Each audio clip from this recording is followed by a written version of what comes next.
अस्सलाम वालेकुम एवरीवन।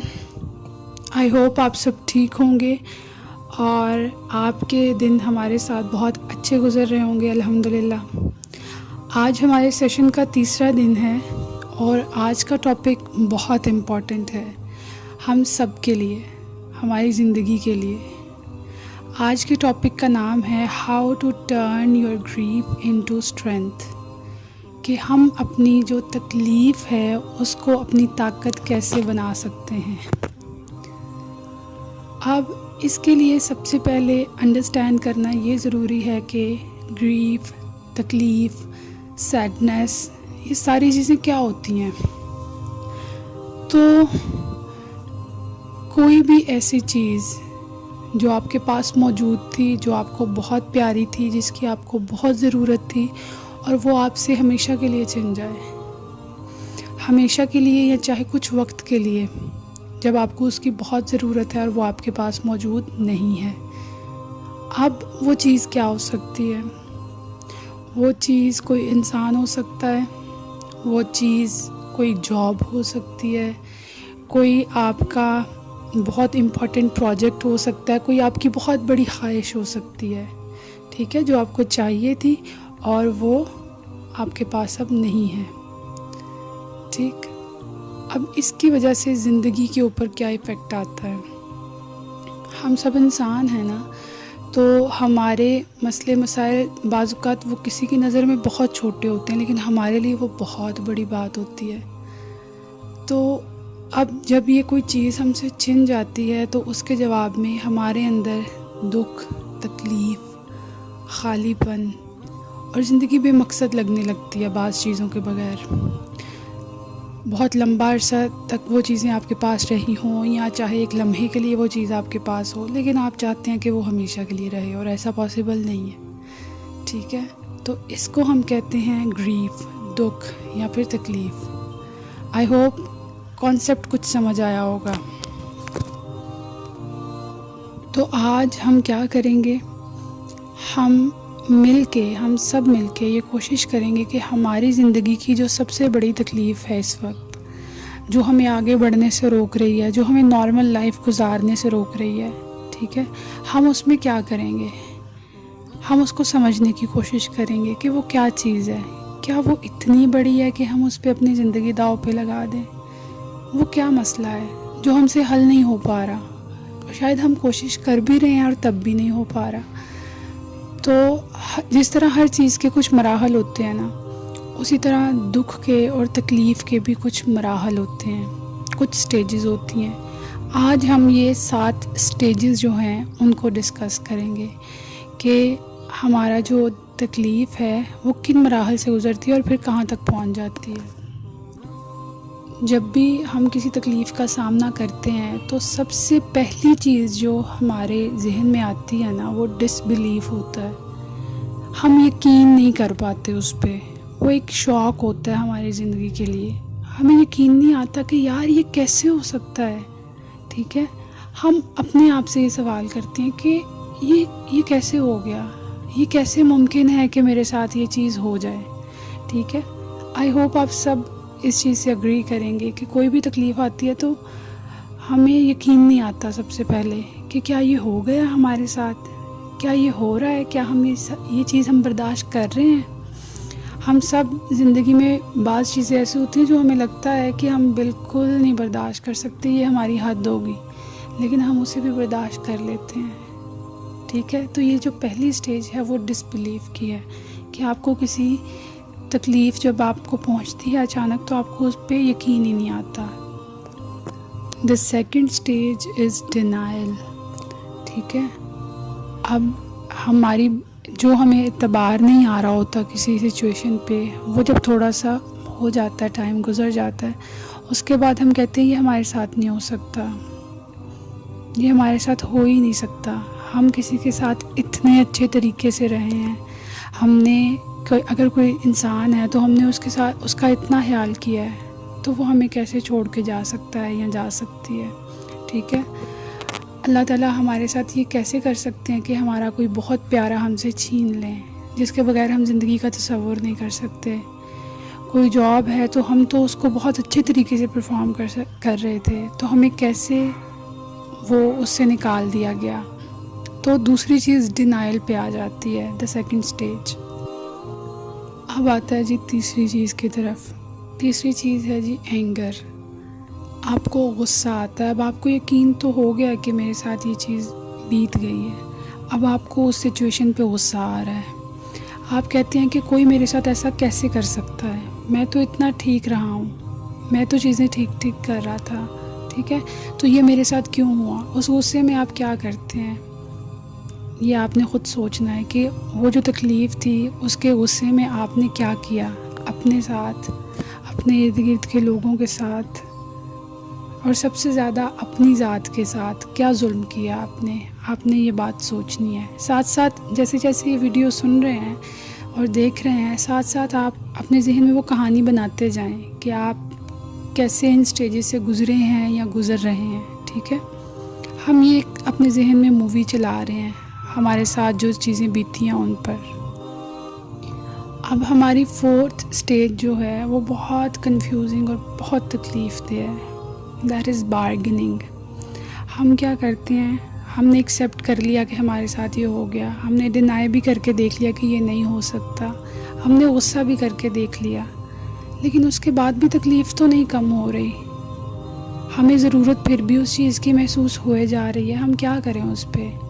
फिर हम क्या इस स्टेज में करते हैं, हम सेकंड चांस देने की कोशिश करते हैं। अगर वो कोई इंसान है, हम अपना स्टैंडर्ड लो करने की कोशिश करते हैं। अगर वो कोई चीज़ है, यानी कि जॉब में अगर आपको इसलिए निकाला गया कि आप सवाल करते हैं तो आप बिल्कुल खामोश और यस सर यस मैम हो जाते हैं, ठीक है, कॉन्फिडेंस लूज़ कर जाते हैं आप। अगर कोई इंसान चला गया आपकी ज़िंदगी से खुदा की तरफ से, तो आप उसकी जगह शायद किसी ऐसे इंसान को फिलअप करने की कोशिश करते हैं जो उसके लिए सूटेबल नहीं है। माँ बाप की मोहब्बत, बहन भाइयों की मोहब्बत, घर की मोहब्बत घर वाले दे सकते हैं, इसको बाहर तलाश मत करें। अगर तवज्जो वो घर से नहीं मिल रही और बाहर से मिल रही है तो वो एट द एंड वो आपको बहुत नुकसान पहुंचाएगी, ये बात हम सब जानते हैं। जो चीज़ जहाँ चाहिए होती है वो वहीं से मिले तो अच्छी होती है, कहीं और से ढूंढें तो उसमें तकलीफ़ है, ठीक है। तो हमारी ये फोर्थ स्टेज वो है बार्गेनिंग। हम सेकंड चांस देने की कोशिश करते हैं एक ऐसी चीज़ को जिसकी वजह से हम बहुत तकलीफ़ से गुज़र चुके हैं। लेकिन बाज़ चीज़ें ऐसी होती हैं जिनका कोई हल नहीं होता। आपने दूसरा चांस भी दे के देख लिया उसको, तो आपको पता चला कि नहीं यार, ये चीज़ ऐसे नहीं हो सकती, this is not possible any more, ठीक है। तो आप क्या करते हैं, आप उदास होते हैं, इस चीज़ पे बेबस हो जाते हैं, खालीपन महसूस होता है, कुछ नहीं बचा ज़िंदगी में अब हमारे लिए। तो हमारी फिफ्थ स्टेज जो है दैट इज़ सैडनेस, कि आपकी ज़िंदगी में अब उदासी आना शुरू हो गई है, आपका किसी काम में दिल नहीं लग रहा, आप हर चीज़ को बस दिन जी नहीं रहे, आप दिन गुजार रहे हैं। And this is a very painful stage and I know that. मुझे इस चीज़ का पता है कि आप इससे गुज़र रहे हैं, और हम सब ये कोशिश कर रहे हैं कि आप इस स्टेज से निकल आएँ। और बहुत सारे लोग अपनी सारी ज़िंदगी इसी स्टेज पे गुजार देते हैं, वो उस तकलीफ़ से बाहर निकलते ही नहीं, वो निकलना चाहते ही नहीं, क्योंकि उन्हें कोई हाथ पकड़ के निकालने वाला होता नहीं। हर इंसान इतना मजबूत नहीं होता ज़िंदगी में कि वो सारा कुछ अपने ऑन पे कर पाए। हमें कभी ना कभी ज़िंदगी में कहीं ना कहीं किसी सहारे की ज़रूरत पड़ती है, तो वो सहारा पकड़ने में झिझके मत, embrace that. And the last stage is my favorite, that is hope. जब सब कुछ हो गया, आपने मान लिया कि अब ये सारा कुछ ठीक नहीं हो सकता, ठीक है, अब मुझे इसी के साथ ज़िंदगी गुजारनी है, तो फिर उसके बाद उम्मीद आती है। आप नई अपॉर्चुनिटीज़ की तरफ देखते हैं, आप सेल्फ ग्रूमिंग की तरफ देखते हैं, अपने आप को बेहतर करना चाहते हैं। अचानक आपको एहसास होता है यार मैं तो कितना कुछ कर सकता हूँ ज़िंदगी में, मैंने इतना वक्त ज़ाया कर दिया, अब इंशाल्लाह मैं चीज़ों को ठीक कर लूँगा, ठीक है। तो ये हमारी लास्ट स्टेज है कि जब आप उम्मीद की तरफ आते हैं तो फिर हज़ारों मौक़े आपके लिए खुल जाते हैं, हज़ारों चीज़ें आ जाती हैं जो आपको बता सकती हैं कि आप अपनी ज़ात को मज़ीद किस तरह बेहतर कर सकते हैं, ठीक है। हर टूटने वाला ताल्लुक़ हमें कुछ सिखा के जाता है। अगर हम वाकई उसको सीखना चाहें तो आधी से ज़्यादा दुनिया सैडनेस से आगे नहीं जा पाती।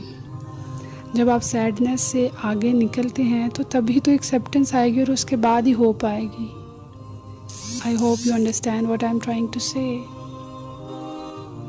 फिर उसके बाद जब हम अपनी ज़िंदगी के बहुत सारे कीमती साल गंवा बैठते हैं इस सैडनेस में, तो आखिरकार हम एक्सेप्ट कर लेते हैं वक्त गुजरने के साथ साथ कि यार ठीक है, हो गया, जो हो गया सो हो गया।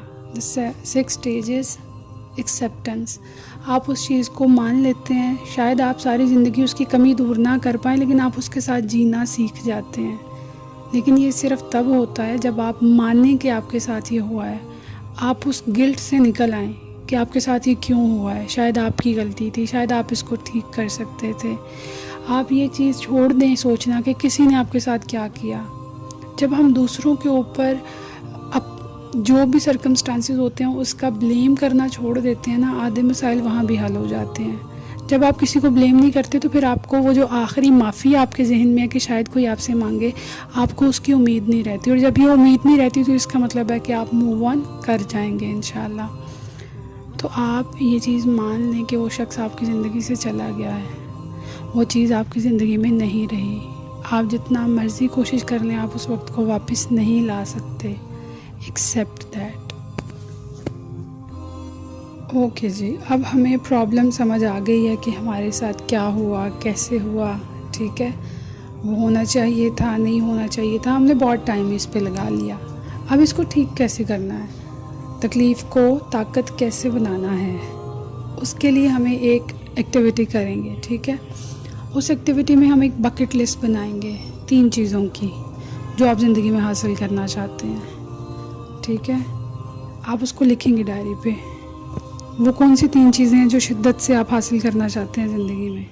ठीक है, लेकिन ये दुख तकलीफ़ जो है वो बार बार आपको डिस्ट्रैक्ट कर देता है, आपका फोकस हटा देता है। जब आप ये लिख लेंगे तो अगला काम आपने ये करना है कि आपने हर दिन देखना है कि आपने कितना वक्त अपनी ख्वाहिश को पूरा करने में दिया है। अगर आप पढ़ाई में अच्छा होना चाहते हैं तो आपने कितना टाइम दिया पढ़ाई को, कितनी ज़रूरत थी और आपने कितना दिया। फिर अगर आप वो अचीव नहीं कर पाते एक दिन में तो अपने आप को डांटें, अपने आप से पूछें कि इसलिए ये सारी मेहनत स्टार्ट की थी कि आज तुम किसी छोटी सी चीज़ को बहाना बना के तो अपनी ख्वाहिश को जाने दे रहे हो। ठीक है, फॉर एग्ज़ाम्पल बहुत सारी चीज़ें होती हैं। कोई अपना एक बिज़नेस चलाना चाहता है, कोई कुछ नया सीखना चाहता है, कोई पढ़ाई बेहतर करना चाहता है, कोई अच्छा मुसलमान बनना चाहता है। आपने हर दिन ये अपने आप से पूछना है कि मैंने अपनी ख्वाहिश को पूरा करने के लिए क्या किया है। इसका बेस्ट टाइम जो है वो इशा की नमाज़ है। ठीक है, इशा एंड फजर, दुआ के लिए बैठें और सबसे पहले दुआ से पहले अपने आप से पूछें कि क्या मैंने जो हासिल करना चाहती थी उसके लिए कुछ किया, क्या मैं उसको अचीव करने का एक स्टेप मैंने पार कर लिया, अपना वक्त दे के, अपनी डेडिकेशन दे के और अपना फोकस दे के। बच्चे, इसके अलावा इसका कोई फार्मूला नहीं है। ज़िंदगी में कामयाब होने का कोई फार्मूला नहीं है कि जो चीज़ आप हासिल करना चाहते हैं उस चीज़ को वक्त देना शुरू कर दें। चाहे वो कोई इंसान है, चाहे वो कोई चीज़ है, चाहे वो कोई स्किल है, जो चीज़ हासिल करना चाहते हैं उसको वक्त देना शुरू कर दें, उसके बारे में पैशनेट हो जाएं। बस आज का लेक्चर हमारा इतना ही था। इंशाल्लाह डिस्कशन में हम इसके ऊपर बहुत सारी और बातें भी डिस्कवर करेंगे। आई होप आपको कुछ सीखने का मौका मिला इसमें। Thank you so much. जज़ाकल्लाह।